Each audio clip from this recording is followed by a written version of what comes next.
Estamos recebendo aqui no início do nosso Manhã Bandeirantes a doutora Maria Cristina Biasotti. Ela é ginecologista, especialista em medicina reprodutiva e endoscopia ginecológica. A doutora Maria Cristina abriu uma brecha na agenda, fica na correria entre aqui, Campinas, e o Hospital Albert Einstein, em São Paulo, mas ela conseguiu estar aqui conosco hoje. Doutora, bom dia, muito obrigado por ter vindo. Bom dia, Edson. Eu que agradeço. É uma honra estar aqui com vocês hoje. Muito obrigada pelo convite. A gente estava conversando aqui fora nos bastidores, falando da Regina Lopes, grande amiga, e a doutora estava me perguntando como que eu conheci a Regina. A Regina é jornalista, a gente já trabalhou juntos. A Regina estava numa fase ruim, uma época aí, ela me deu a chance de fazer um noticiário numa rádio que ela trabalhava aí. Então a gente tem uma amizade muito grande. Apesar de a gente torcer para times diferentes, mas ela é uma pessoa boa. O Roberto, que é o marido dela, cuida muito bem da Regina. E você, como conheceu a Regina, doutora? A Regina foi um anjo na minha vida. Eu tive uma oportunidade assim, sou muito grata a ter encontrado a Regina, o Roberto, obviamente. Ela meio que me direcionou na condição de regularizar a minha clínica, que até pouco tempo a gente não tinha tanto rigor, tanta preocupação com essa questão. E a Regina foi uma luz na minha vida. Eu devo a ela, sou muito grata a ela e gostaria que ela tivesse certeza desse meu sentimento.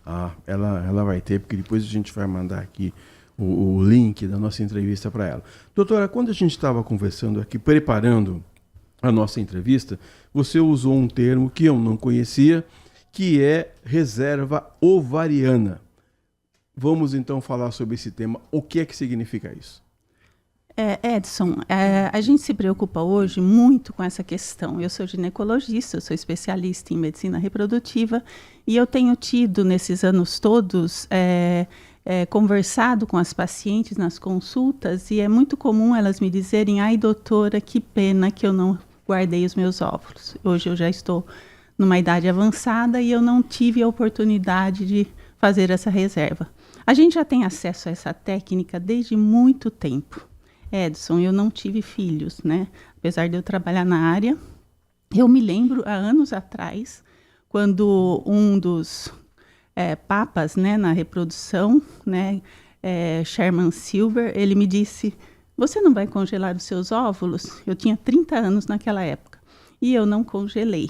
Mas hoje eu procuro deixar esse recado, deixar essa mensagem para as pacientes que estão adiando, né, essa questão da maternidade, né? Não que eu acho que ter filho é a coisa mais importante desse mundo, mas eu acho que a maternidade é uma questão divina, né? E, de repente, as mulheres hoje estão muito focadas na profissão, estão muito focadas em comprar o seu apartamento, ter a sua vida independente, né? A mulher, meio que nesses anos todos, né, foram meio que direcionadas a isso. Eu fui uma delas, né? E eu acho que não. Eu acho que a gente pode fazer tudo isso, mas a gente também tem que pensar em constituir a família. Eu tenho pensado muito nisso, doutora, mas a pergunta que eu queria fazer diretamente é assim, se esse não é um processo muito caro, porque a impressão que a gente tem é que esse é um assunto que fica muito longe das famílias de uma forma geral. Então a gente fala assim, poxa vida, para guardar um óvulo, acho que eu vou gastar muito dinheiro. É acessível esse processo? Eu acredito que sim. Cada dia mais esse processo é acessível. Eu acho que deve ser questionado, deve procurar um especialista, deve pensar nisso. Porque às vezes a pessoa se envolve com tanta coisa que tem um valor muito mais alto e não pensa. É como um seguro de carro. Você faz um seguro de carro para ficar tranquilo que não vai ser, né? Não vai ter seu carro roubado. Então, ter seu filho roubado, né? Não ter a oportunidade de ter o seu filho, né?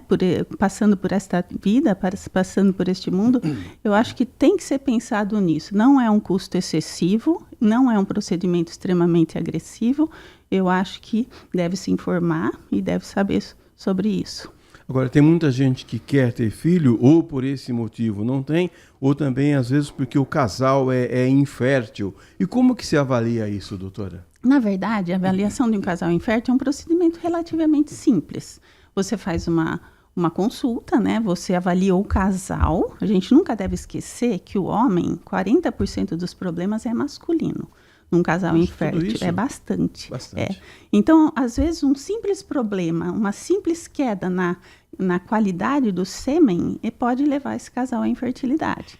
Então, e às vezes o casal fica esperando 1 ano, 2 anos, 3 anos. Nesse tempo, o gameta feminino vai sofrendo, porque a partir dos 34 anos, a queda da reserva ovariana, a queda da qualidade dos oócitos, ela cai assustadoramente, cai 50%. Então, sempre avaliar questão genética, questão familiar, se tem alguma queixa, a paciente fala, ai doutor, eu tenho cólica muito forte, essa cólica está intensificando mês a mês. Eu tenho que pensar em endometriose. Ah, doutor, eu tenho um fluxo muito aumentado. Eu tenho que pensar que ela pode ter alguma coisa crescendo dentro da cavidade uterina, um pólipo, um mioma. Ai, doutor, eu tenho dor na relação sexual. Eu tenho que pensar que ela pode ter uma infecção uterina. Então, todos esses sinais, numa primeira consulta, você já avalia e já fica sabendo o que eu faço com esse casal. Eu tenho uma conduta mais simples, né? Eu deixo um coito natural, ou eu vou fazer uma inseminação artificial, ou eu já passo por uma técnica mais avançada. Você falou, o termo também endometriose, eu tenho ouvido falar muito isso, a gente tem ouvido falar muito ultimamente.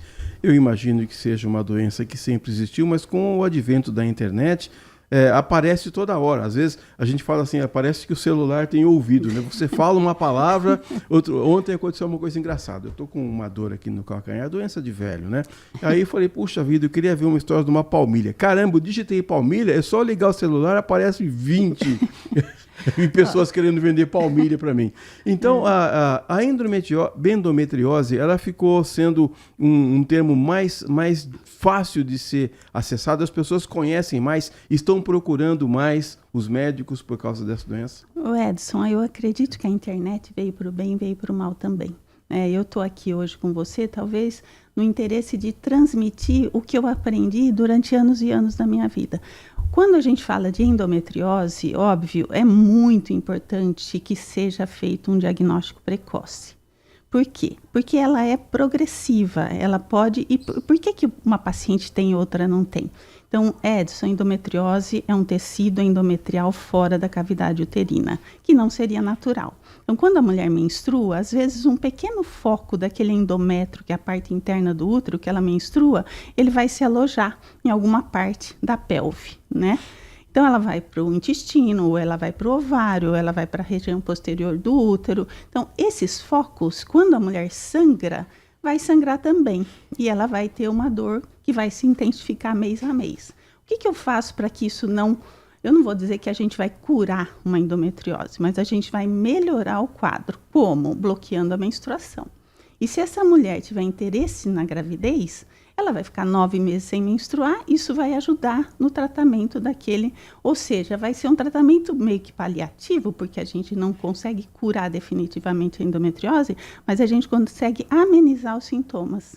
Agora, existem algumas mulheres que optam por não menstruar nunca mais. É um risco, é possível, é recomendável? Queria que a senhora falasse sobre isso.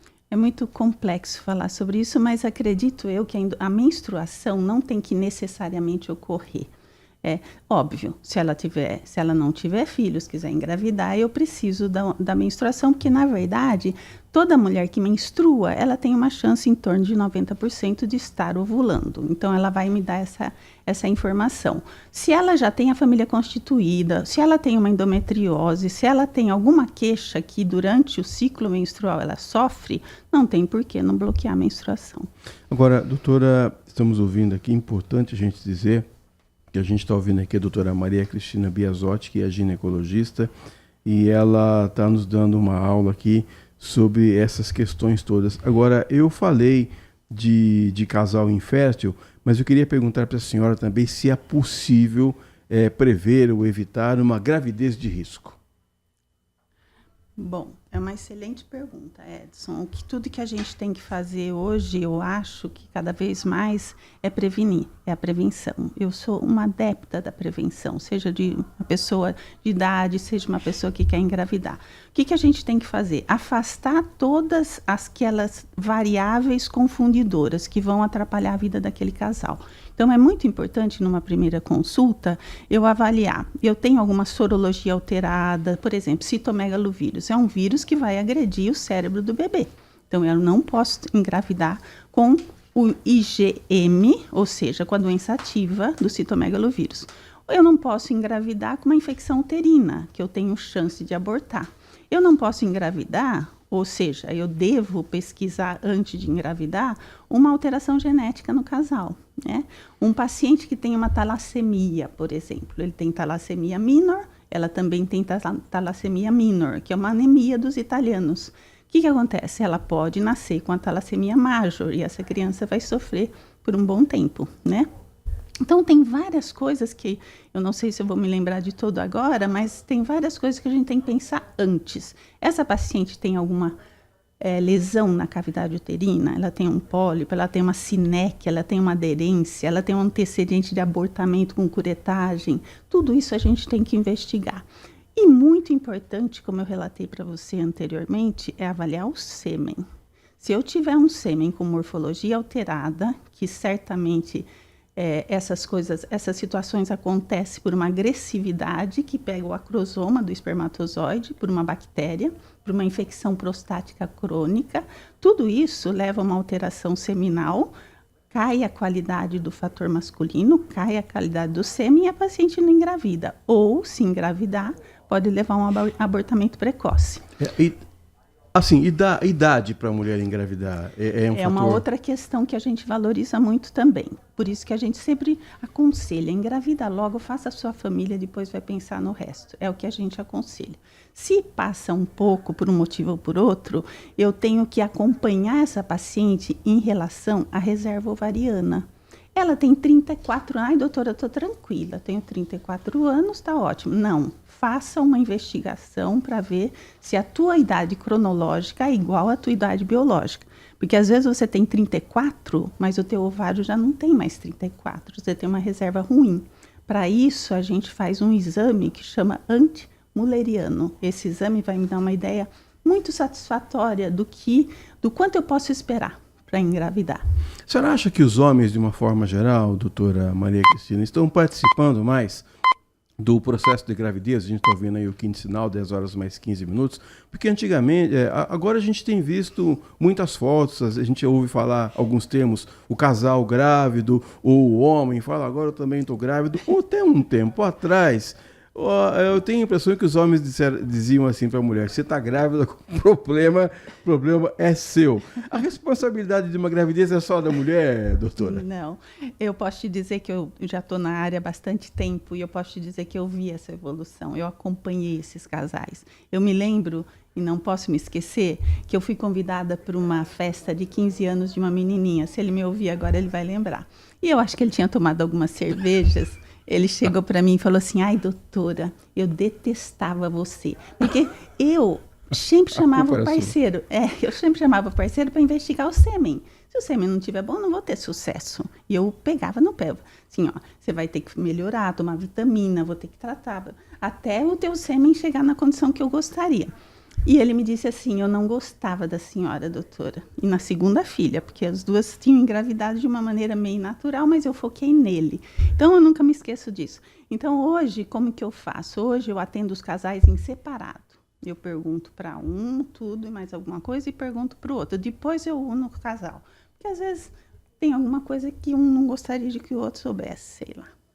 Doutora, fumo, bebida alcoólica pode alterar a qualidade de um embrião? Que bom que você me fez essa pergunta, Edson. Eu acho que você está especialista na área. O cigarro... Eu vou fazer medicina quando eu terminar o programa hoje. Vou me inscrever. O cigarro é péssimo. O cigarro, ele altera DNA de espermatozoide. E um paciente que fuma, ele deve parar de fumar. Aliás, não deveria nem fumar, né? Porque a gente sabe dos efeitos negativos.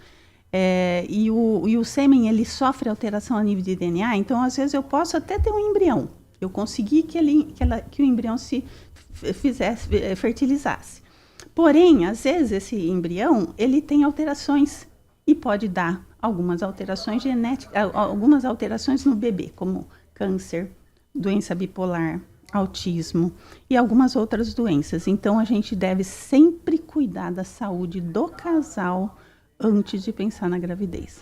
Estamos ouvindo a doutora Maria Cristina Biasotti, que é ginecologista, especialista em medicina reprodutiva e também em endoscopia ginecológica. A gente está falando do pessoal que está deixando o tempo passar, mas por alguns problemas, às vezes conscientes, muitas vezes não conscientes, a gente vê algumas meninas engravidando muito cedo.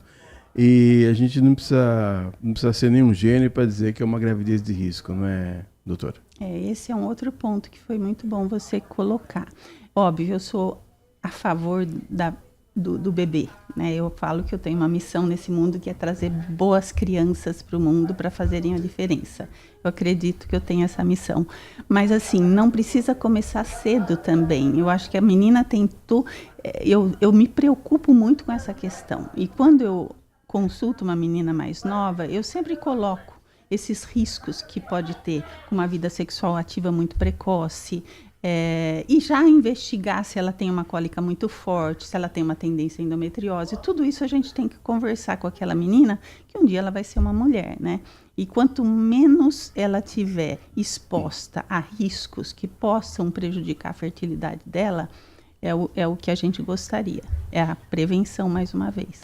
Eu me lembro, sempre que eu falo isso, eu lembro da família da minha mãe. Meu pai não, meu pai teve 2 irmãos só, mas eu estava contando o número de tios que eu tenho do lado da minha mãe, Dona Ana, já falecida. Se eu não esqueci de todos, são 10 irmãos. Caramba, na década de 60, 50, 60, ter 10 filhos, além do gasto com escola, com roupa, com alimentação, etc. Essa minha avó, Dona Iracema, ela foi uma heroína, hein, doutora? 10 filhos. Eu posso me dizer também que eu venho de uma família de descendentes de italianos do interior de São Paulo. Eu nasci numa fazenda. Eu sou a 6ª de 5 irmãos. São 6 irmãos, eu sou a caçula. Né? Eu só nasci porque meu pai queria uma menina e foi parte... Ia ficar tentando se não chegasse. Eu falo para os meus irmãos que eu fui a bênção da família ali. Mas aí eu nasci nessa fazenda do meu avô, e minha mãe foi uma heroína. A minha mãe, Edson, não tinha estudo. A minha mãe estudou até o 4º ano, mas ela tinha um pedigree, porque meus tios, os irmãos dela, todos tinham formação, médico, engenheiro, advogado. Só que naquela época a mulher não estudava. E a minha mãe e meu pai, obviamente, junto, trabalhando e conseguiu formar os filhos todos. Então, assim, eu sou extremamente grata à história que eu tive, porque foi aí que eu comecei a ver os valores da vida e pude crescer nesse ambiente e fazer a medicina que eu faço hoje. E interessante que tanto na sua família como na família da minha mãe, que eu citei, a gravidez é única, né? Que não tem história, porque aconteceu isso, porque antes tinha desejo. Cada filho é um filho, né, doutora? Exatamente. Foi brilhante. Eu posso dizer que eu tenho muita saudade da minha infância. Bom, tem uma pergunta que eu queria fazer para você também. Você falou do trabalho no Instituto Albert Einstein. Queria que você falasse um pouco sobre o seu trabalho lá. Eu tenho o privilégio, né, de ter tido a oportunidade hospital de referência, um né? hospital de referência. Eu acredito que seja o melhor hospital da América Latina. A vantagem de eu estar lá hoje, né, apesar de minha clínica ser aqui em Campinas, é o network, né? Você está sempre se atualizando, sempre em contato com os colegas. E é um ambiente muito saudável, né? E a vantagem hoje, no momento atual, eu estou com 3 pacientes grávidas de gêmeos, né? Uma delas está hospitalizada. Até comentei com ela hoje de manhã que eu estaria aqui com você. E assim, se eu não tiver uma referência de um grupo de neonatologia, um pessoal forte para me dar assessoria, eu teria mais complicações, que graças a Deus eu não tenho. Então, assim, eu sou muito grata hoje para fazer parte desse grupo. No começo da nossa entrevista, doutora, você falou da internet e eu vejo que você tem muitas postagens, né? E queria que você, se é que você consegue medir, qual que é o alcance das suas postagens, porque eu vejo que uma postagem, não é simplesmente pelo fato de, acordei com vontade de postar alguma coisa, não. É um desejo de compartilhar informação, de compartilhar conhecimento. Essa é uma atitude nobre e eu acho que a internet, nem sempre é assim, mas poderia ser usada muito mais com essa finalidade. Edson, eu fico muito feliz de você fazer essa pergunta. Eu confesso a você que eu relutei muito para fazer esse tipo de coisa que eu venho fazendo ultimamente. A Antônia Maria Zogaeb é minha paciente, minha amiga pessoal, e também eu tenho muitas amigas que são mais ou menos envolvidas com esse público, né? E ela sempre me disse, você precisa falar, você precisa estar na mídia. E ela é da área de comunicação. Ela foi chefe de cerimonial do prefeito Jonas Donizete num período aí. Ela me orienta bastante. E aí eu ficava meio insegura, porque eu venho de uma época, né, Edson, né, lá atrás, que não era assim. O paciente te procurava... Nasceu ontem, doutor. O paciente me procurava porque eu era, né, o outro falou, ela é uma médica boa, vamos nela, tal. E aí eu comecei a perceber que você tem que o meu nome lá, quando você ia no Google, e ele estava lá embaixo. Eu falei, poxa vida, estudei tanto, eu viajei, morei fora, eu tentei fazer uma boa medicina, eu tentei ter uma boa formação, e o paciente chega para mim muito tarde, quando já não tem o que fazer. Aí eu conversando com ela me disse, olha, procura uma pessoa assim, outra pessoa assim. Eu estou com 2 profissionais, um deles me auxiliando nas postagens, né, que é o André, que é uma pessoa muito especial, e o Johnny, que me auxilia nas gravações. Então, eu estou há muito pouco tempo, né? Você já podia me dar alguma orientação também, algum feedback. Tá bem demais. Muito pouco Gostei tempo. muito do material. Que bom, fico feliz. Então, assim, é a tentativa, sabe qual é? Um dos primeiros vídeos que eu postei foi falando o seguinte, eu tenho que deixar um legado. Eu aprendi muito, eu devo às pessoas com quem eu aprendi. Eu morei na França, eu tive muito... Morou nos Estados Unidos morei também? Na França. Nos Estados Unidos eu só viajei para congresso, essas coisas, mas a minha formação mesmo é europeia. E na Itália, na França, na Inglaterra, esse pessoal que me formou em reprodução. Então eu tinha que dar um retorno para o mundo, para os meus pacientes, né? Daquilo que eu aprendi, daquilo que me foi dado generosamente, né? Então, assim, é essa a meta. Com essa referência, doutora, que você falou de Europa e também dos Estados Unidos, o Brasil, como é que tá? A gente sempre fala assim, a gente sempre reclama, né? Que hoje de manhã eu estava conversando em casa, eu tenho um grande amigo, sabe? Ilquias Alves, saxofonista, perdeu a esposa, Lucirlei Silva, por um acidente terrível. Assim, ela foi fazer um exame, aplicaram um contraste, ela teve um choque anafilático, teve uma parada cardiorrespiratória, assim, ó, do nada. Quer dizer, você vai para a medicina para consertar um problema e volta para casa com um problema muito maior. Mas são acidentes. Mas, de uma forma geral, com isso que eu falei agora, com a deficiência do Sistema Único de Saúde, a saúde no Brasil, as pessoas estão bem cuidadas na sua avaliação, doutora? Olha, é uma pergunta difícil de te responder. Eu acredito que o Brasil tem uma das melhores medicinas do mundo para quem tem acesso aos bons hospitais e quem tem convênio que dê esse suporte. Eu não posso dizer a mesma coisa de outras condições, que eu já vi muita situação que eu não gostaria de ter participado acontecer. Então, assim, eu acredito que lá fora a medicina não é tão boa quanto a nossa quando você tem acesso aos bons médicos, aos bons hospitais. Eu não tenho dúvida disso. Mas, infelizmente, a gente está num país que as coisas não estão indo muito bem, né, Edson? Nem vamos comentar sobre isso, mas é complexo. E é uma grande verdade. Doutora Maria Cristina Biasotti, ginecologista, especialista em medicina reprodutiva e endoscopia ginecológica. Quem quiser encontrar você na internet, no consultório, no cafezinho, faz como? Eu tenho uma clínica na Nova Campinas, né, perto do Ventura Mall ali. Eu tenho um laboratório onde eu faço meus procedimentos.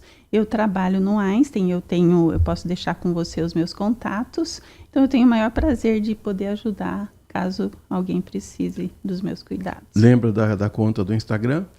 É Clínica Biasotti. É um Bzinho cor-de-rosa, muito simpático. Biasotti com 2 T's e I. Isso, um Z, 2 T's e I. Doutora Maria Cristina Biasotti, ginecologista, especialista em medicina reprodutiva e endoscopia ginecológica, muito obrigado pelos conhecimentos que você compartilhou aqui conosco. Volte sempre quando tiver alguma novidade. Boa sorte na sua clínica, boa sorte nos seus negócios, boa sorte no Instituto Albert Einstein. Muito obrigado por você ter vindo aqui hoje ao Grupo Bandeirantes. Eu que agradeço, Edson. Já que você é amigo da Regina, eu posso te considerar meu amigo também. Obrigado. Me coloco à disposição para aquilo que você precisar, seja aqui ou seja em medicina, que eu possa socorrer de alguma maneira. Conte comigo.